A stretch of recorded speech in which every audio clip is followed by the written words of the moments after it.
What's up, you guys? Sean Ross Sapp here for the official Wrestling Inc. podcast alongside my co-host Vince Russo. No Raj Giri tonight. We suspect that he may be pre-gaming for the big Denver Broncos game this Sunday. Vince, before we get into wrestling, we'll get it out of the way. Who you have in the Super Bowl? Man, I have to go with Carolina, but then again, I went with New England last week. So, I mean, who knows? I mean, listen, Denver's defense is tough, man. I mean, they have a really tough defense, but, the way Cam Newton's been playing, I mean, he had a much better year than Brady, I think. So I think it's going to be Carolina. Yeah, I got to go with Carolina too. Sorry, Raj, and I'm sure if it goes the other way, we will hear about it on Monday. But we had Monday Night Raw tonight. Interesting show, I guess, depending on how you look at the word interesting. I thought they kicked off the show with a real bang. You had Dean Ambrose, Paul Heyman, and Brock Lesnar. Brock Lesnar and Paul Heyman come out. You get the typical really good Paul Heyman promo. Then you see Dean Ambrose coming out and being the insane, crazy person that he needs to be. He says that he knows that Brock Lesnar is going to kick his ass. He knows that Brock Lesnar is going to beat him up. He doesn't really want to fight Brock Lesnar because who would? But he knows he's getting mentally where he needs to be for this match at Fastlane, which also features Roman Reigns. I thought this did a really good job of both getting over how terrifying Dean Ambrose or Brock Lesnar was, while getting Dean Ambrose over as a guy who may be able to take that kind of punishment. Vince, what did you think of this opening segment? Well, again, Roger, a couple things, Sean. First of all, I thought Ambrose did a great job. I think this was one of the best interviews I ever saw Ambrose cut. So I think Ambrose did an incredible job. But again, man, this is where I say all the time, I don't think they were true to the character of Brock Lesnar. Brock Lesnar is not going to let a Dean Ambrose come in there and talk crap to him, even though the end of the show is, I'm going to hit him with an F5. I mean, they could try to make as much sense out of that as they want. The fact of the matter is that's not the Brock Lesnar character. If Dean Ambrose would have gotten his face and he would have said the things that he said, the Brock Lesnar character should have, destroyed him. Sean, here's the thing, man. I got to ask you this. When's the last time we saw a pull-apart fight on Raw? I don't know. It's been a while. Maybe. No, I mean, I'm probably wrong, but the one with Undertaker and Lesnar. Yeah, that was probably that was a really good one. Exactly. But can there not be a pull apart? Cannot Ambrose cut that great promo? Cannot Lesnar be Lesnar and try to do something to Ambrose? And there's a little back and forth and a huge pull apart, just something. But I thought Ambrose was terrific. I felt that's not how Lesnar would have reacted in that situation. And I think that at least maybe for this, it was okay. Because, I mean, if you have Lesnar do that every single time, which, I mean, eventually he did. But we'll get to that in a few moments when we get to the main event segment. I thought this was fantastic. As you mentioned, probably the best promo Dean Ambrose has ever cut in WWE. Next up, we had Rusev versus Kalisto. We have spoken at length about just Rusev not being where he once was, and he's got all these tweets directed towards Dave Meltzer, and many speculate that Lana's behind it and all that stuff, and it seems like he's not in a good situation right now. What I almost wanted to happen, I mean, the League of Nations is barely hanging on because all four of the men have been battling injuries. Wade Barrett's out right now. Sheamus is in a cast. Alberto Del Rio has been out of action for a week with an injury. Rusev has been battling injuries. The League of Nations thing, not working. It's just not working. What happened was Kalisto beat Rusev via countout, which I was glad he at least didn't win by pinfall. That saved something. But I almost wanted to see Alberto Del Rio and Rusev maybe have a little bit of jealousy here. I mean, that was Rusev's championship. That was the championship that Rusev made important again. And there was none of that, which, you can't always expect that. But you've also been very outspoken about Kalisto in the past. What did you think about this segment? Rusev losing by count out as opposed to pinfall as well. Well, you made a great point there, Sean, to be honest with you. First of all, listen, I'm going to say it again. And if it's unpopular, it's unpopular. I can't buy this smaller guy kicking around and throwing around these bigger guys. I'm sorry. I don't buy it. I didn't buy it with Del Rio. I didn't buy it tonight with Rusev. I don't buy it. But I love what you just said there, Sean. I mean, why not at the end, Del Rio start cutting a promo on Rusev, the fact that he couldn't beat him and he embarrassed him or whatever the case may be. That's the beauty of it, Sean. They don't have to go anywhere with it. You know what I'm saying? I mean, it's the heat of the moment. They could get into it a little push, shove. I mean, if Barrett's in the back with the cast, I'm sorry, Sheamus is in the back with a cast, whatever, he comes out and separates them, and that could be the end of it. But at least it adds a little something different and interesting. Dynamic. You don't have to go anywhere with it. And I just, again, I just don't buy bro. They had us all believing what Sean 6 months ago, maybe 9 months ago, that Rusev was going to beat Cena. Yeah. You know what I mean? I mean, the way they built that up and built Rusev up, and now Kalisto is kicking him around the ring. Oh, I remember, you always have those cool little face-off moments in the Royal Rumble where you get two guys that have had like a really big push. And I think it was 2015. It may have been. Rusev and Reigns got face-to-face, and it's like, oh, damn, what's happening here? What's going to happen here? Right. And now they're facing each other on SmackDown this week, and who cares? Right. That's a shame. He had the opportunity to be a legitimate threat. And again, listen, Sean, you and I don't know what's going on behind the scenes. Lana's got heat. Yeah. Like, who knows? But the fact of the matter was they had this guy, right on the verge of main eventing, and they lost some really valuable real estate along the way. Yeah, in the wrestling business, I would think, the more people you have over, the better. The more merchandise you sell, the hotter your programs are, the more people are interested. Of course. And it seems so counterproductive. I used to say this all the time, Sean. JR would give us our roster. Mm-hmm. Our job was to get everybody over. The more people that were over, the more, people tuned in to see different people on the show, the more money everybody made. I mean, It was really that simple. But like I said, I mean, is Rusev in the doghouse? I mean, who knows? But the fact is, man, they had him at maybe an 8. What's he down to now? Maybe a 3 at best? Yeah. It's a shame because every week I'm like, man, will this be the week? Well, they had a real opportunity when Lana came back. They could have, when Lana showed back up after that injury, that could have been the rebuilding process. That could have been like, that was what he was missing the whole time was Lana. Mm-hmm.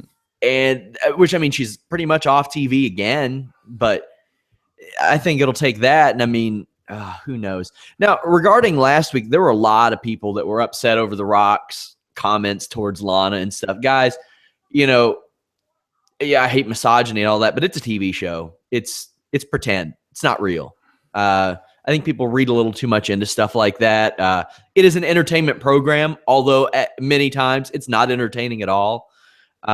Ultimately, it's not real. It's just, little too much read into that, I thought. And then, we talk about cooling jets and 50-50 booking and all this stuff. So the next match was basically an advertisement. Hey, Total Divas is on tomorrow night. Brie Bella beat Charlotte, the women's champion or the Divas champion. My issue with this is, well, Brie Bella is near the back of the line as it pertains to in-ring and on the mic work in the WWE for the Divas. Maybe not as much on the mic because she's been on Total Divas for a while. Not that means anything, but The only good thing about this, I thought, was Ric Flair's reaction after the distraction and Charlotte getting pinned. What did you think about this? This was kind of unusual. It's funny, Sean. It's like there was a pattern tonight. And it was, if you look at the show, this is what the pattern looked like. We're booking so many rematches and so many matches that this Raw audience has seen before. So how we're going to justify that is we're going to have the underdogs go over. Like that was the pattern throughout the night. We're going to replay these matches. They've seen these matches already, but as long as we let the underdog, go over, we'll be okay. And it's like, no, listen, it doesn't matter. We've seen the matches before. I mean, I don't listen. When you look at this match with Brie and Charlotte, and Brie goes over, what does this do for either one of them? Like, are they going to give Brie a run now for Charlotte's title? You know that's not going to happen. So like that's where you got to look at the end result. Who got over in this match? Brie didn't get over because she got a win, because they're not going to do anything with it. So It was a replay of what the match was supposed to be last week. They gave us the upset, but that's not going to help Brie Bella. Yeah, and the thing is, I mean, maybe they're leading towards like a Rick Charlotte split or something, but I mean, personally, I mean, a lot of people are like, they need to split them. I think Ric Flair's a fantastic heel manager. He's just so natural, because people were saying, well, Ric Flair can't get over as a heel because he's too respected. No way, man. That guy is so good at at being slimy. That's just what he does, and he's so good at it. He adds to it. But it's just, this confused me, because Charlotte has been feuding with two women, none of whom were involved with this segment at all, and she took the fall. Yeah, well, that's in the finish too, because Becky did come down. So yeah. I mean, they could have been that's on the agent, man. So if Becky's down there, they could have tied the story in tighter, but she was not involved in the finish at all. Yeah.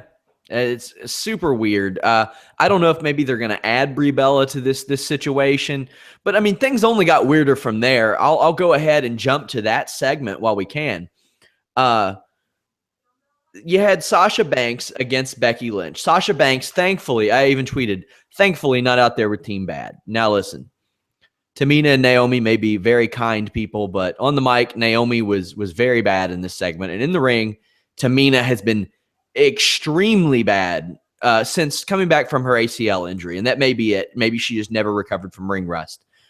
Team Bad did come out, Naomi and Tamina, and they teased the amicable split and all that stuff, and this was so bad for somebody who's on a hit TV reality show. Naomi's got some work to do on that mic. She sounded so uncomfortable and so unnatural. Well, I mean, she was scripted. Maybe if she wasn't scripted, that would have helped her, but they had this match, and the match was fine while it lasted, but Team Bad jumped Sasha Banks. Becky Lynch saved Sasha Banks. Keep in mind, Sasha Banks attacked Becky Lynch 8 days ago. I don't get it. I don't understand. I get it. They were NXT sisters and all that stuff, but it's real simple, Sean. Okay, we're gonna make Sasha the babyface now, so we're gonna rub her against Becky, and they just, since they want everybody to forget what happened 8 days ago, they're just gonna assume everybody forgot. I mean, that's how they book. We're gonna assume everybody forgot what happened 8 days ago because we want to turn Sasha babyface. The best way we're going to have to turn her baby face is to do this little spot with Becky. But unfortunately, you don't have a bunch of freaking styrofoam dummies watching the show. We know what happened 8 days ago. That's why this doesn't make any sense. The weird, ironic thing is, this was one situation where just forgetting about something would have been better. If they would have just forgotten about Team Bad, Sasha Banks is already getting the babyface reactions.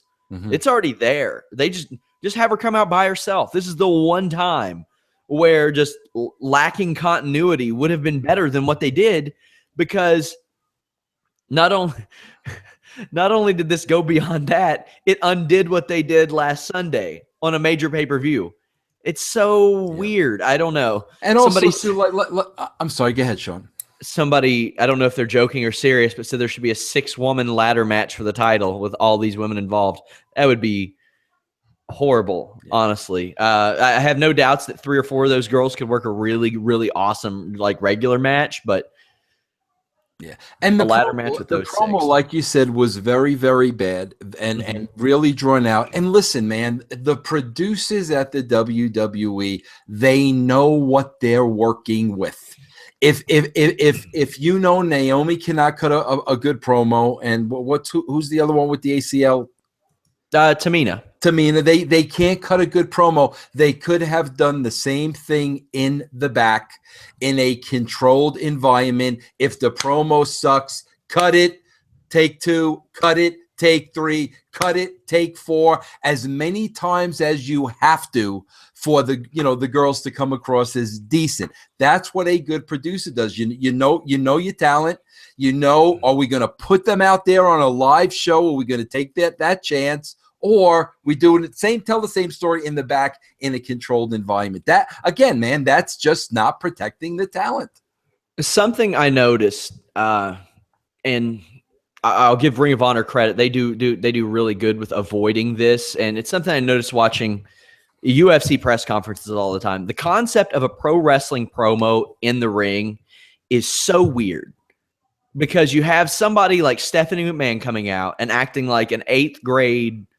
Like an angry 8th grader, like, this is my problem with so-and-so, completely unprovoked. Like, that's why having a guy like Mean Gene Okerlund was so valuable. He prompts that person to show that emotion. If you want that person to be a complete ass, well, at least Gene Okerlund's going to prompt them to do it. It's not just them sounding like they're a jealous child or something like that and recapping their own storyline. Gene Okerlund would say, "You've had some issues with Hulk Hogan. Tell us about it." And it seems a little more realistic. Sean, you want to know what's pro? Do you watch? You turned me on to The Making of a Murderer, which I thank you for, because in turn we turned a bunch of people onto it. And I mean, great conversation. So we don't have to talk about wrestling. Have you watched J-Lo and Ray Liotta yet on Shades of Blue? No, I haven't. Great show, bro. Great show. But bro, here's my point. The other night I'm watching Shades of Blue. Bro, the show comes on at 10 o'clock at night. Liotta is gay in the show, but he plays the rough cop and nobody really knows he's gay. But, bro, there was literally a scene on the show last week. Okay, keep in mind, bro, this is 10 to 11 o'clock at night. There was a scene on the show last week where some guy, like, literally was going down on Ray Liotta. Bro, this is what's on television at 10 to 11 o'clock at night. This is the content now. This is what you're seeing. And like you said, bro, you fast forward that, where at the same time you're seeing one of these wrestling promos, and then you can't understand why the casual wrestling fans and the television viewers have left. The level of television and the sophistication has gone so far up, but the promos in wrestling, bro, are still Saturday morning. And it blows my mind. It's almost like nobody there is watching other television and seeing what is going on the television. Because if they watched it, bro, they would see how silly so much of this stuff looks. Yeah. And bro, so much of this could be fixed and tweeted but I don't think they watch any other television shows, man. It's funny. I didn't watch a whole lot of just TV until, ironically, it was Burn Notice after Raw that got me into watching TV shows, because I grew up in the 90s, and really every TV show that was on was kind of cheesy and campy, and, there wasn't a lot of edge to a lot of TV. Then obviously The Sopranos and like The Wire came along and flipped TV up on its ass. But I didn't watch a lot of TV. I watched sports. I watched, comedies, stuff like that, but not a lot of drama programming. I got into Burn Notice. Then I started to realize it was a formula every week. And once it became a formula every week, I wasn't interested anymore. it was like, okay, he's trying to figure out something, but he does some side mission. I don't want to watch that. I don't want wasted time on my TV show. Breaking Bad, there's not a wasted moment on that show. The Wire, there was not a wasted moment on that show the whole time. I get it's hard to do that with 3 hours. It's impossible to do that with 3 hours. And it's like you have to make a trade-off. When you're going for 3 hours, you're getting a lot more money, but you're sacrificing quality.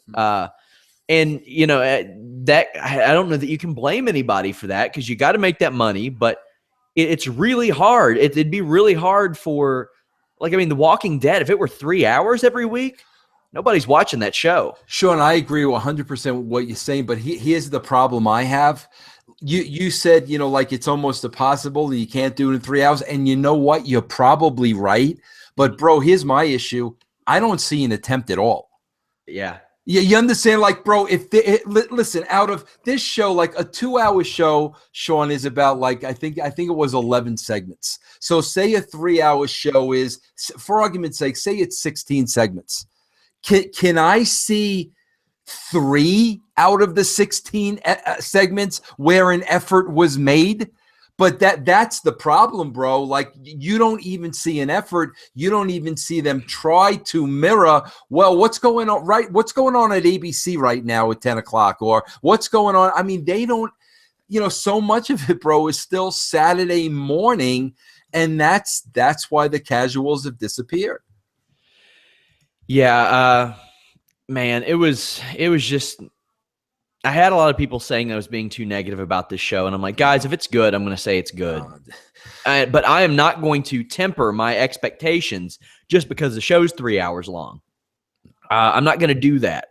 I thought a couple years ago when the Shield was running wild, they still had CM Punk, they had more tools to work with. The 3 hour show is much more manageable to me, because if you're going to have 25-minute matches, at least they're going to be, and you've got the Shield in there, it's going to be nonstop action, fast-paced, car crash type of stuff, something that will keep me watching. It's not like that anymore. For example, the Usos versus the Social Outcasts. This was on hour 1 of Monday Night Raw. I'll give WWE credit for this.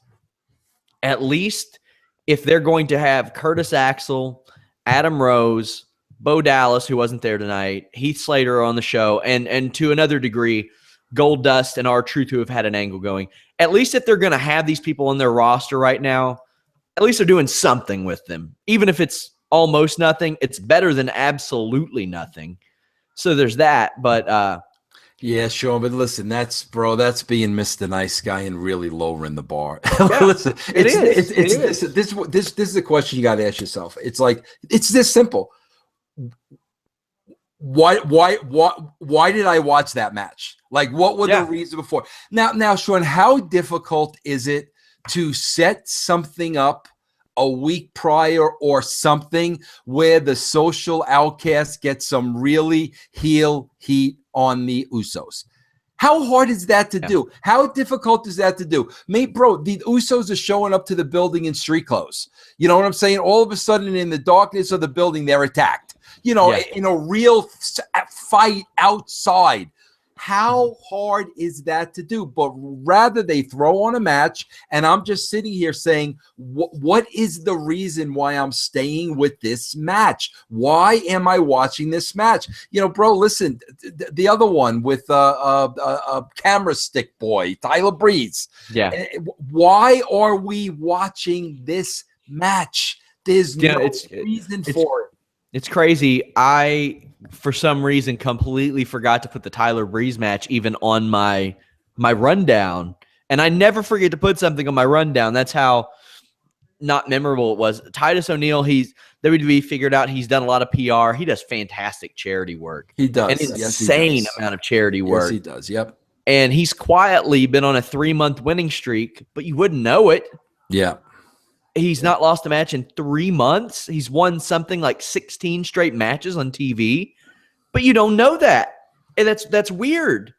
I just sat there and I thought during this match, when's the last time Tyler Breeze lost or Titus O'Neil lost? And it's a problem when I know that Lillian Garcia screwed up a ring announcement more than that Titus O'Neil has won 16 straight singles matches. Absolutely. That's a problem. I should not know that a man has went out there. I shouldn't know that Lillian Garcia screwed up one little time more than I know about a winning streak like that. And could you imagine if this commentary team got buried that much for every screw up they made? Yeah. That would be the whole show. Yeah. It would be them getting buried. So I thought that was super. I mean, sure, haha, funny a little bit. Show the replay. And somebody said, except to spotlight Titus O'Neil. They didn't spotlight Titus O'Neil. It was a 3-minute match. No mention of, he's been on this amazing win streak. I hope that Titus O'Neil can make it work. I think the best thing about Titus O'Neil has been his hot tags and his matches with Darren Young, because he goes on this violent rampage. But they split him with Darren for no explanation given again. It's just really, really weird. If you're going to give him a win on Monday Night Raw, talk about this rampage he's been on. Put him over. Yeah. Don't bury a woman at ringside while people desperately need to be over on this show. I don't know. Yeah, no, you're dead on, bro. I agree with you. Next up, we had AJ Styles on Miz TV. Somebody actually predicted. I wish I could pronounce his handle, but it's Rovert on Twitter. He predicted earlier in the evening that AJ Styles would get in 6 words before being interrupted by Miz because they don't trust him to talk. He got interrupted by about 2, and the Miz cut one hell of a promo. Man, the Miz, since coming back from his latest film, he's gold on the mic. And, if he couldn't talk, I don't know where he'd be, because even after all the stuff he's been through in the past year with booking, he made me care about wanting to see AJ Styles fight him.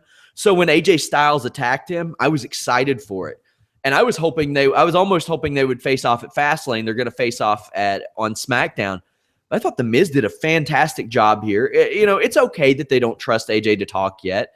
He's coming into an environment in which he really hasn't been in. What did you think about all this and the limitations put on AJ? Bro, listen, I'm going to say this, and every time I say this, it gets me heat, and I don't care if it gets me heat. It's a fact. First of all, Miz did a phenomenal job, like you said. He was very good on the microphone. He did a phenomenal job. Bro, listen, we have to be honest here. AJ has a really Southern accent. He's always had a Southern accent, bro. Bro, that's not going to stand well with Vince McMahon. Vince McMahon hates that Southern accent crap. How do you feel about it? Like, I feel the same way, bro. And this is why I'm just being honest. And this has nothing to do with AJ. This has nothing to do with Southerners. I love AJ Styles like he's my own son. This has to do with being a New Yorker, bro. When you're a New Yorker and you just hear that Southern twang, immediately to a New Yorker, this guy's a pussy. I mean, that's how a New Yorker thinks. That's how Vince McMahon thinks. But here's the problem, bro. When you have a really thick Southern accent, it's not only New York. It's the big cities. It's Chicago. It's LA. It's the big cities. That's how they look at Southern people, especially when they talk with that accent. I know personally, Vince, that is not going to go over with Vince. And, bro, I'm telling you, bro, I don't know. AJ's one of the greatest workers on the planet. That's not going to matter to Vince. He's not going to get able to get past the Southern accent. And who knows, bro, maybe they put AJ with a Heyman or somebody like that. I mean, but the fact of the matter is, working for Vince and the WWE, that is going to hold you back. Bro, look at characters in the past in the WWE that had Southern accents. They were real characters. The 2 that come to mind immediately, obviously, the Honky Tonk Man, and he was like such an over-the-top character, and Double J, Double J, but that fit their character. this is not going to fit AJ's character for Vince McMahon. Unfortunately, I mean, I love AJ Styles, but I don't see him overcoming it, especially like a guy like Road Dogg did. The Road Dogg used that and just took it and just was like, you know what? I'm going to make something. It's, you know, how many people are really charismatic as Road Dogg anyway? But yeah. And I want to ask you this. Now, I don't know how familiar you are with a guy like Shinsuke Nakamura, who doesn't speak a lot of English, but the way that he displays his charisma is through his actions, through his entrance, through the way he acts in the ring. How do you think something like that will happen? Because we've never had an Asian wrestler even near the top of the card in WWE.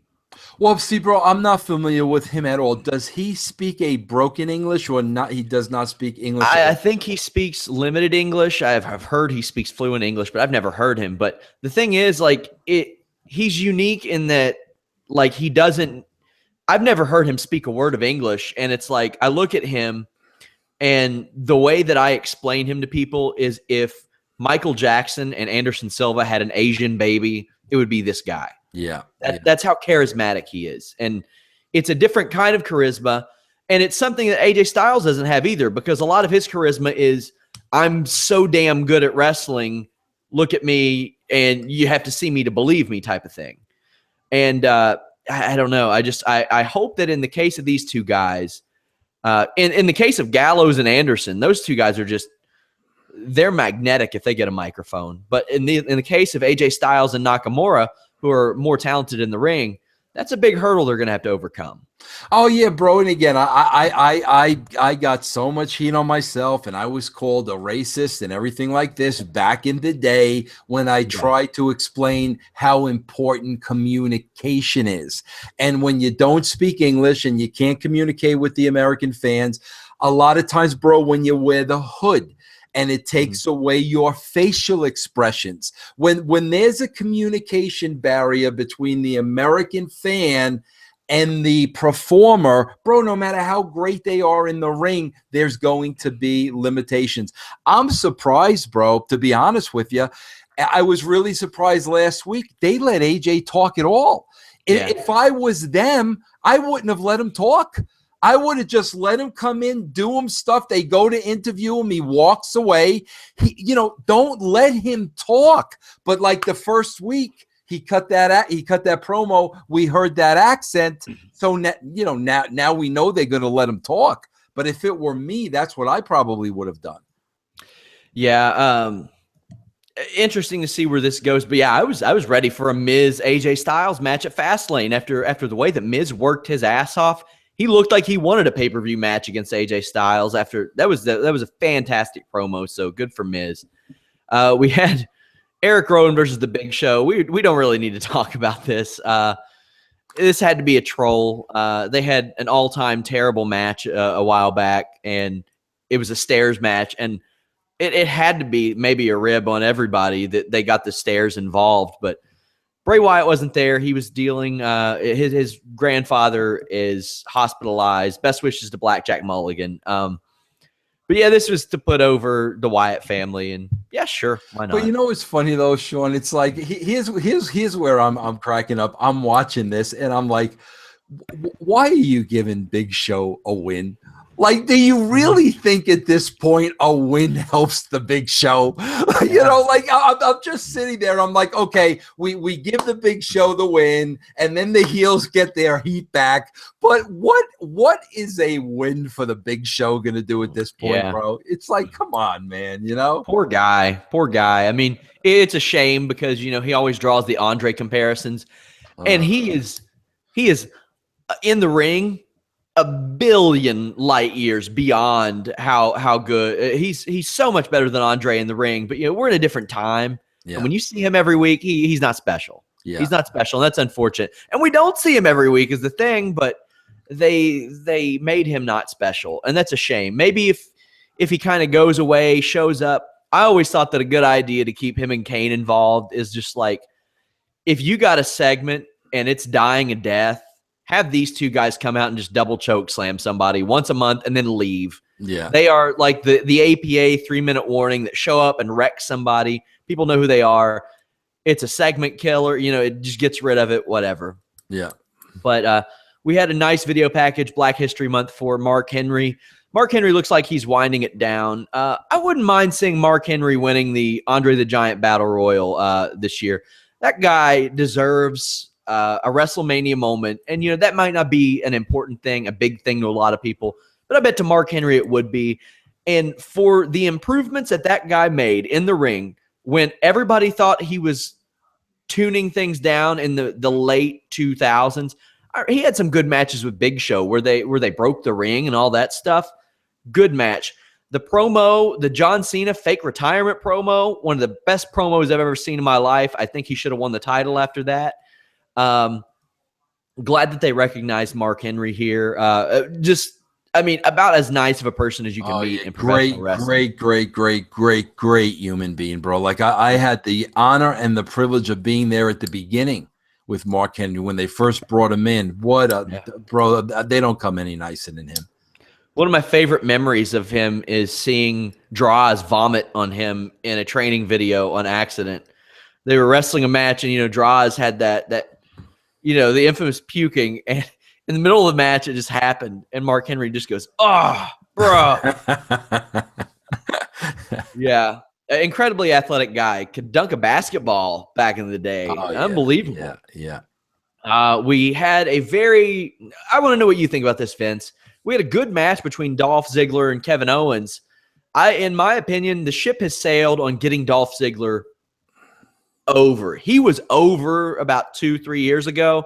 The crowd reactions were insane. He beats Kevin Owens, who, the ship, I don't want to say it sailed on him because he just debuted under a year ago, but I don't get it. And I had people saying, well, this doesn't hurt Owens. And I'm like, that's the problem. That's the problem. When wins and losses don't matter at all on your show, that's a problem. Bro, Sean, here's the thing. At the outcome of every match, should be achieving something. And usually the outcome of every match should be getting the guy over you want to get over. And you keep doing that in succession until the guy's over. Yeah.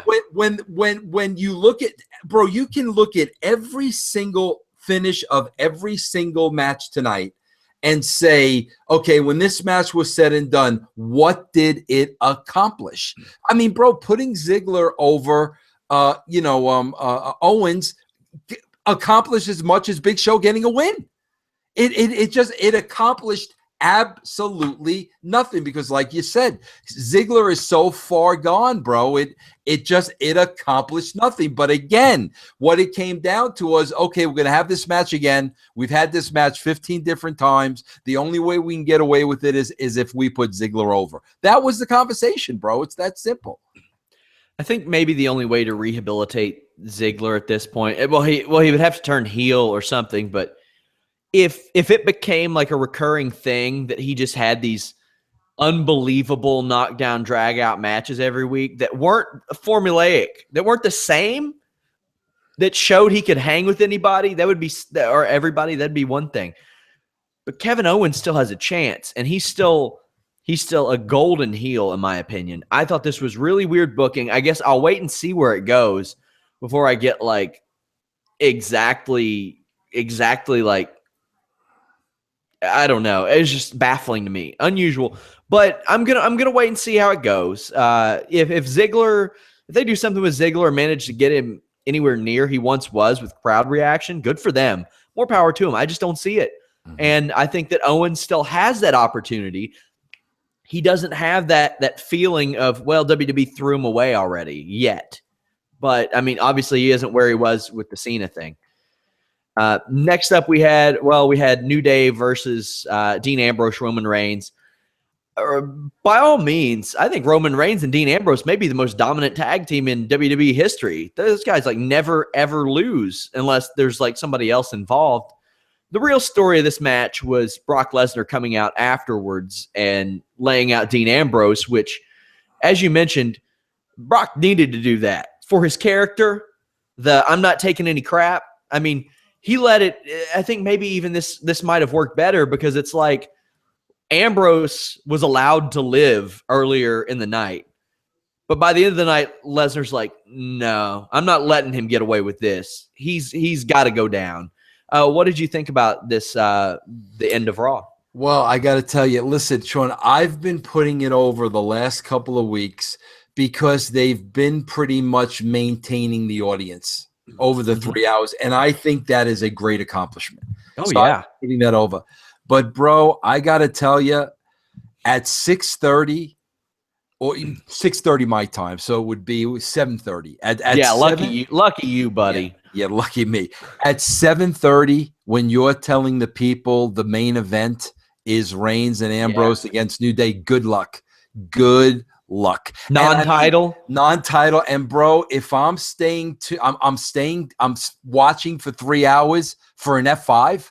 I mean, that's really what it came. That was the payoff at the end. Lesnar should have wrecked everybody. Right. He should have wrecked New Day, Reigns, Ambrose.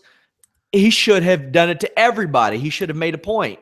But, bro, that's horrible writing, because if those writers really felt that Roman Reigns and Ambrose against New Day was going to hold an audience, that they announced it 30 minutes into the show, bro, if that's the case, they're more clueless than I thought. Because wait tomorrow till you see the knockoff from hour 1 to hour 3. What would you rate this Raw, Vince? Zero. When the 3 hours is all said and done, what did I watch the show for? When I'm at the water cooler tomorrow, what am I talking about? I have a personal rule that anything Lesnar is on gets at least 1 star. So I'm going to give it 1. Maybe 1.5. I'll be really generous because I loved the Ambrose promo. I loved Miz TV. I loved those 2 things. So I'd say 1.5, but that's 2 or 3 things I liked out of 3 hours. Yeah, I've never given a 0 before. This one was very, very, very hard for me to get through. Yeah. Now, when it's only me and you on the show, I like to stir the pot. And you're not going to stir the pot, because I learned a long time ago when I was in a car with him and he pulled a gun from underneath the seat. I don't engage Jim Cornette, bro, because I don't know what he's capable of. I don't open up that Pandora's box. You're not dealing with a rational decision, so you're not going to get me to comment 1 iota on his Lucha Underground comments. Now, bro, you can comment till the cows come home. If you want to go down that road, Sean, go down that road. But I want to tell you, based on experience, I don't think, Sean, you want to open up that Pandora's box. Well, I've met Jim very briefly, and he was incredibly nice to me, but I agreed with the things that he said during that meeting as well. And it was like literally just moments. I'm going to read the comments from Jim Cornette, censored somewhat. He criticized Lucha Underground, which has gotten rave reviews, mind you. And here's what he said. This effing Lucha Underground horse crap. That is the most heinous horse crap I've ever seen in my life. We joked off the air and I said, well, I'll probably like the match, but I won't like the concept of the show because it has writers. I didn't like nothing. This is more embarrassing than anything I could have dreamed of. It's a TV show. It's a movie. It's not wrestling. It's not a sport. They make no pretense of even making this crap believable. The production is incredible. It looks like Scorsese directed it. The cinematography is wonderful. It looks like a John Ford Western. Whatever the F. I can't say enough about the production.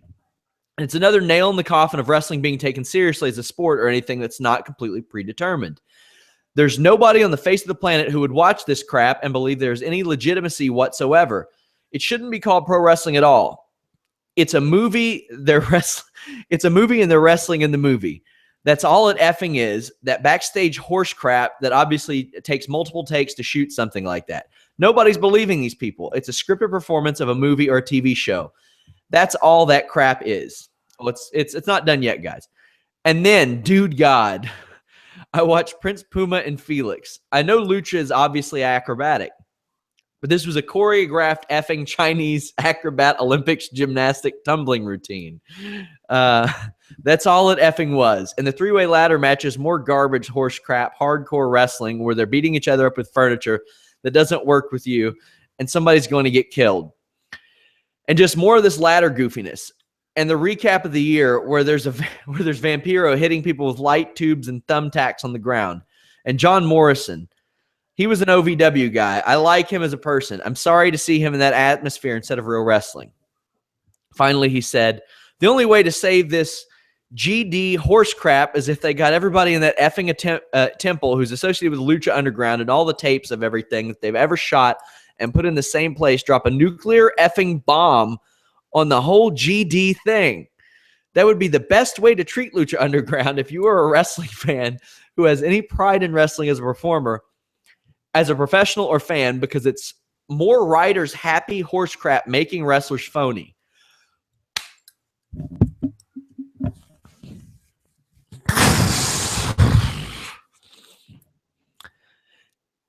You have anything? Bro. Go ahead. Open up the box, Sean. Open it up. Man. Go ahead. Blow the lid off, bro. So God, I hate this. I was going to talk to Cornette. Who warned you, bro? Yeah, you did warn me. I just want to say this.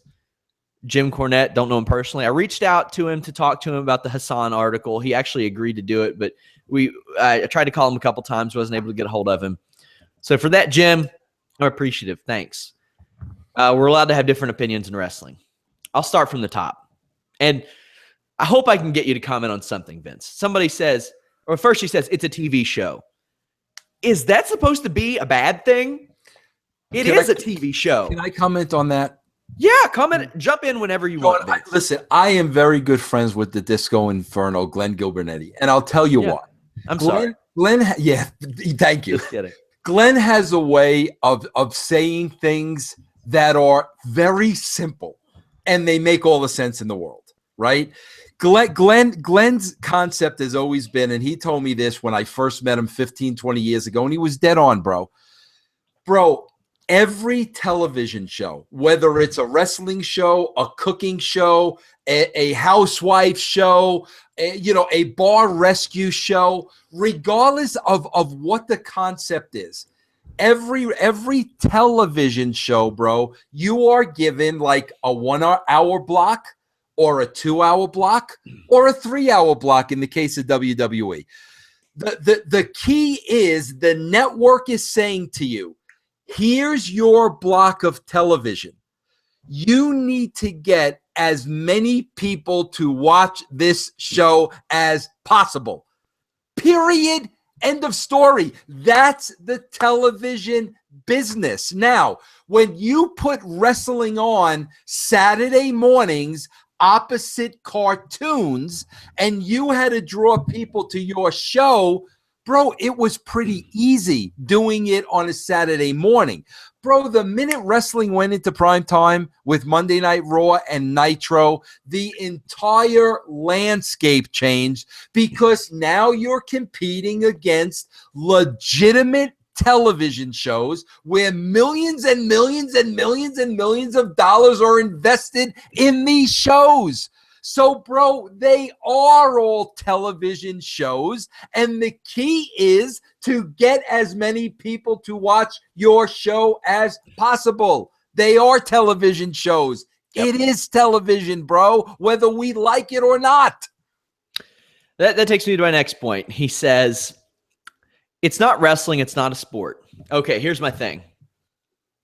We have a fight team in Maysville, Kentucky, catch wrestling team. Are you familiar with Billy Robinson, Vince? Yeah, I am. Yes, AWA. I am. Yes. So our trainer, Billy Robinson, one of the legendary catch-as-catch-can wrestlers, legitimate wrestlers, was a great pro wrestler. We take that mentality there. We do professional wrestling and catch-as-catch-can wrestling at MMA. We draw the line. One is real, one is not real. One is entertainment, one is a sport. What you watch on television is probably not a sport. It is entertainment. And the reason that professional wrestling started to begin with is because wrestling, legitimate wrestling, was kind of too boring to watch as a sport because the falls were going 4 hours.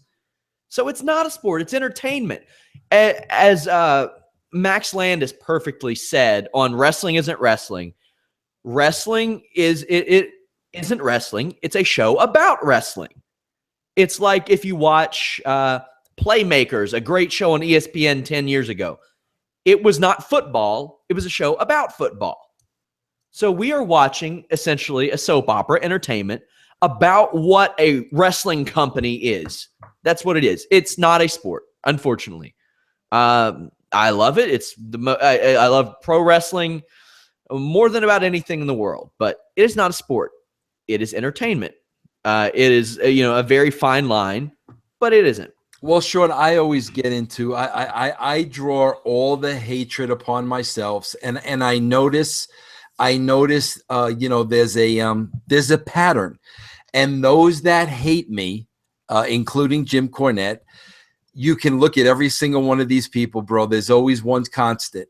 They take it way too seriously, bro. I think, Sean, we can arguably say, and I had the pleasure of working with both of them, bro. I think we can say Jerry Briscoe and Pat Patterson were two of the greatest wrestlers ever to ever lace up a pair of boots. Briscoe as a wrestler, Patterson with the psychology, okay? But, bro, here we are, 1989, 1999, when they're in their mid-50s, late 50s, and they can't wrestle anymore, but all of a sudden they turn up the entertainment valve. We got magic with those guys. Can you imagine if Jerry Briscoe and Pat Patterson would have said, no, we're not going to do that. We're real wrestlers.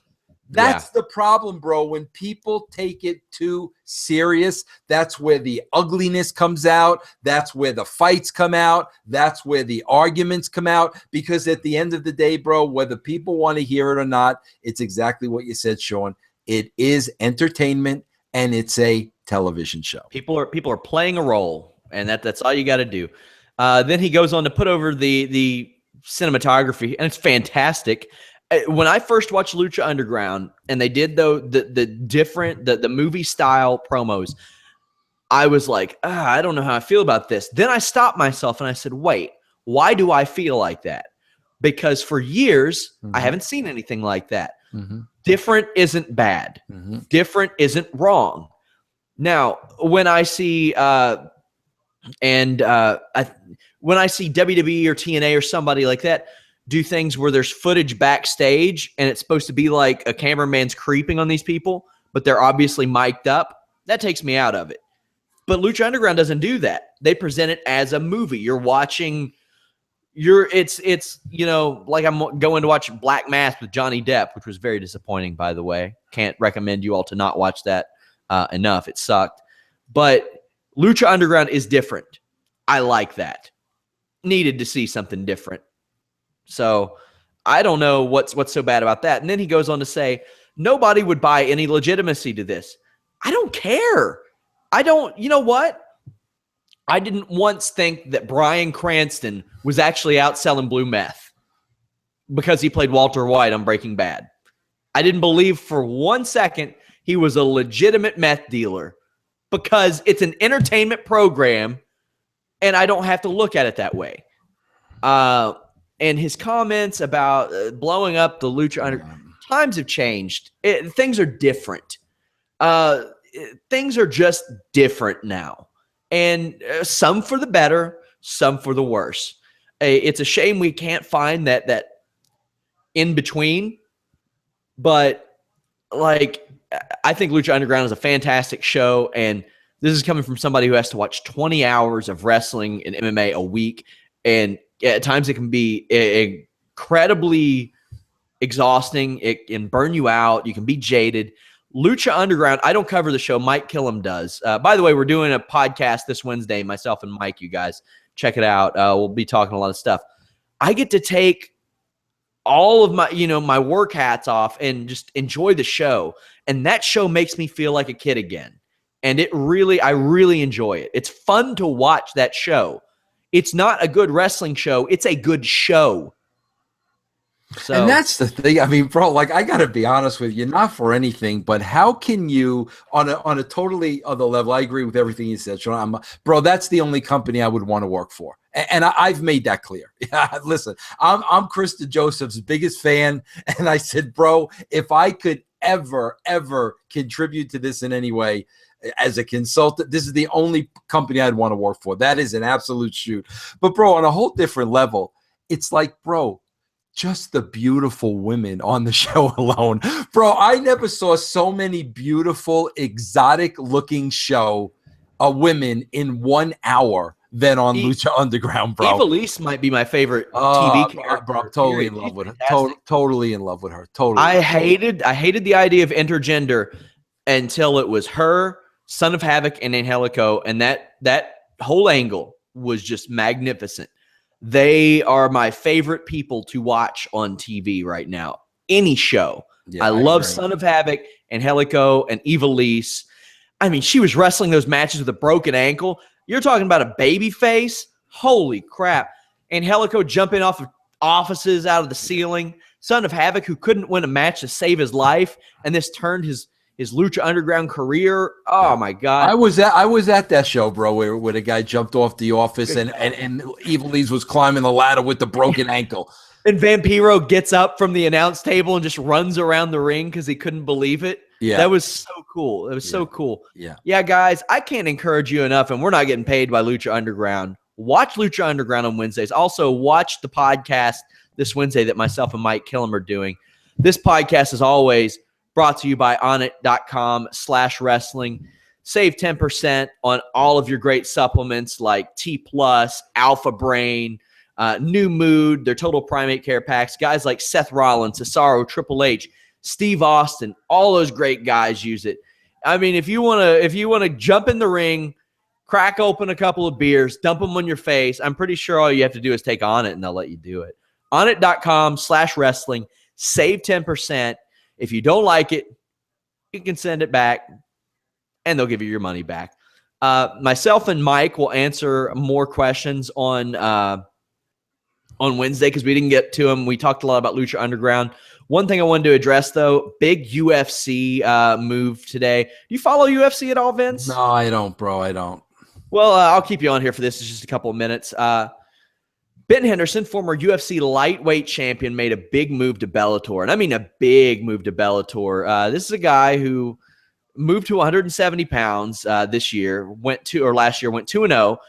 And because of this Reebok sponsorship deal that the guys are kind of getting screwed out of a little bit of money, he made the move to Bellator. That is a huge move for Bellator. He's got possible matches with guys like Will Brooks and Paul Daly, 2 different weight classes this guy can fight in. Again, I'll talk more about that on Wednesday, but definitely go check out the article on the website about that. Vince, you have a DVD coming out tomorrow from Kayfabe Commentaries. I'm really excited about it. Their Timeline series, 1998 WWF. It's like a super edition. It's like 3 hours long. I can't wait to watch that. Yeah, it's 3 hours long, bro. And I had a laugh because there's a little trailer that they put up today, and it's about 5-6 minutes. And I had a laugh because for all the effort the WWE puts into tarnishing my career and how little I had to do with anything over there, I'm watching that 6-minute video and I'm like, my God, I know a lot for a guy that had so little to do with anything, bro. But yeah, it's coming out, Kayfabe Commentaries. I want to say this, Sean. I want to say this, and listen, I want to ask you, bro. I got to be honest with you, bro. I fell asleep so many times during the show tonight, but I had to keep rewinding back because I was DVRing it, rewinding back. But I want to say this first. I want to give my cheap plug, bro, to VinceRussoBrand.com. Yeah, of course. Yeah, video podcasting 6 days out of the week. We just don't do it on Sunday. Most important thing, bro. And I don't think they mentioned this tonight, and I think they should have because I have to. Okay.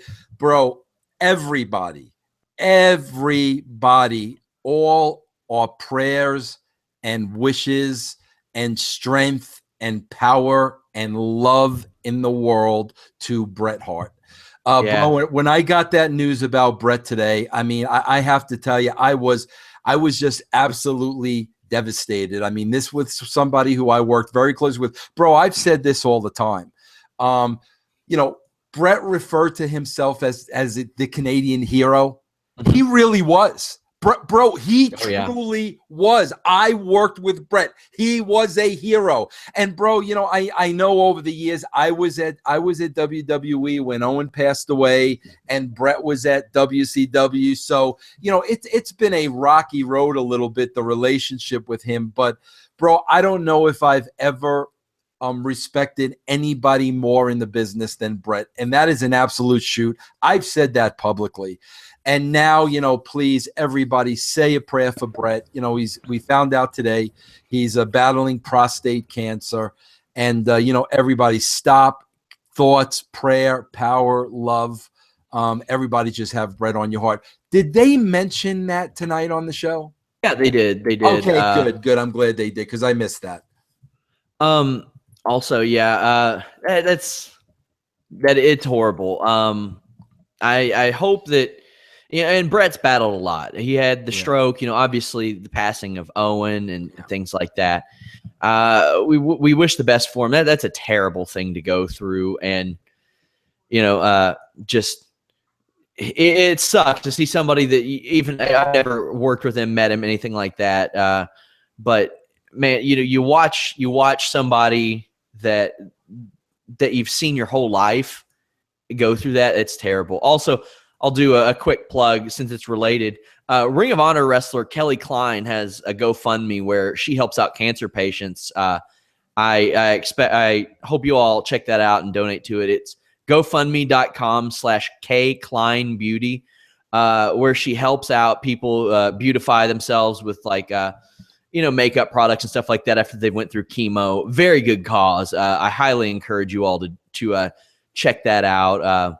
Yeah, she's a beautiful, beautiful individual too, bro. I had her on my show. I met her through my show. What a terrific, terrific lady, man. Yeah, I had the opportunity to meet her at Absolute Action MMA, a show I did color commentary for. She was there with BJ Whitmer, and she told me about this afterwards. And my grandmother has cancer, so it really hit home. And yeah, I really encourage you all to do that. It's an outstanding cause. We've went a little over, but I wanted to at least get one question in since we talked about Lucha Underground. Somebody was asking, Vince, do you think that it's unfair to compare Lucha Underground to TNA and WWE because they're such different types of shows? No, because it goes down to the television time.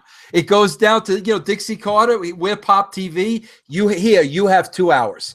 That's really what it comes down to. So absolutely it's fair. No question about it. Bro, I said this the other day. Bro, if you remain safe, you're going to be stale. TNA is safe. WWE is safe. If you dare to be different, you are going to revolutionize the business. That's what they're doing at Lucha Underground. They're daring to be different, and you got to tip your hat to them, bro. And I'll say this. Lucha Underground does have some things that benefit them. They have time to do extra takes, and I think that's a good thing. Not everything has to be live like that. The crowd doesn't need to get everything. Now, I mean, if I were live, maybe I'd feel different if I were there, but I can't think of how many times from like the Attitude Era or even after that, like Edge and Christian and Mick Foley, those were backstage recorded segments. And it was some of the most entertaining stuff I ever saw. These are TV shows, entertainment shows. I compare them to, you know, the shows that I mention all the time. They're a little bit different, sure, but they're still entertainment shows that can be compared to all this stuff. Sean, we review the Attitude Era every week on VinceRussoBrand.com, bro. The episode last week was the one when Paul Bearer and Kane went to get DNA tested because oh god. But when you think about that 15 years ago, bro, look how far removed from that we would that ever happen today where Paul Bearer is sitting there and giving his blood and Kane's got a windbreaker on and his mask and look how far removed we are from that, bro. My thing is, do you ever watch any Ring of Honor? Bro, I've probably seen a handful of shows. Are you familiar with Dalton Castle? No, I'm not. If Freddie Mercury wrestled, it's Dalton Castle. That's the guy. He comes out, and it's like maybe kind of similar to Goldust, and he's flamboyant, like you don't know where the sexual orientation goes, all that stuff. And he has these boys that come out and fan him off and wear masks, and he'll sit on them like they're his stool, like basically they're his slaves. They didn't need a title to make him in a feud that meant something. There's another character named Silas Young. He's got the Magnum PI mustache. He calls himself the last real man in professional wrestling. And he was so disgusted by Dalton Castle and these boys and the way that they lived that he wanted to make men of these boys. And you didn't know what this guy meant, you know. It blurred so many lines. And it's like WWE doesn't even do things like that. It was such a natural feud. You have a guy with these sexual undertones with this thing, and a character whose mentality clashes with that. No title needed to be on the line. Mm-hmm. Nothing. You had two guys with a fundamental reason to dislike each other, and it worked. And it was one of the best feuds I've seen recently. Silas Young won the services of the boys, and you got vignettes of them having to change tires and change oil and dig holes and do plumbing and all this manly stuff. That's the kind of stuff you add to the in-ring. And that's what I like, and that's what I want from WWE. When The Miz was going to take Neville under his wing and take this little elf-looking guy who had all the in-ring ability and give him charisma, I was excited about that, and they dropped it. Yeah, what happened to that, bro? That was 3 weeks and done. They dropped it. You had a few months ago, Natalya got attacked backstage by somebody. Who? We never found out. They dropped it. She was out for months after that, actually. She was off TV. Why not use that to accelerate the storyline? It's really weird. I don't know. I want some continuity. I want something interesting. All we need is some characters that clash. Give me a reason. You know what? Maybe Dolph Ziggler hates Kevin Owens because he's so fat. And Kevin Owens is like, I'm not going to take this. I'm going to beat the hell out of you. And I'm going to show you it doesn't matter. That's what I want. I just want things that matter. Maybe not, a fat storyline. I was just throwing that out there as an example. But, guys, thank you so much for joining us. Join us again Wednesday. I absolutely check out Vince Russo's DVD, Vince Russo brand, onnit.com/wrestling. Save 10% on your Onnit supplements. Thank you again for joining us, Vince, spending a little extra time since Raj isn't here. Yep. I really appreciate it. Guys, if you all didn't check out my Muhammad Hassan story on Wrestling Inc., the Daivari part of the interview went up today, audio, text, all that stuff. We will catch you guys later. Thank you so much.